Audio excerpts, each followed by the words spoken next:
चला या मी दाखवते इथं कोण झोपलेलं आहे ते. आमचं पिल्लू झोपलेलं आहे. आज पिल्लूची तब्येत नाही बराबर. पिल्लूला थोडीशी ताप आलेली आहे म्हणून पिल्लू करायला आराम.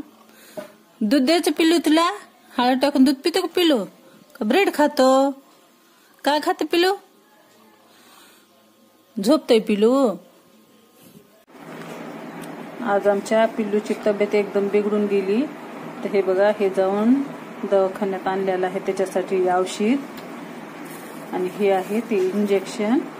ह्याच्यामध्ये वडून असं थोडंसं मी त्याला 2 टाइम पाजलेलं आहे औषध. आणि आता थोडं त्याला बरं वाटायलंय. तर माणसंच का जनावर पण पावसाळ्यामध्ये खूप बिमार पडतात. खूप काळजी घ्यावी लागते.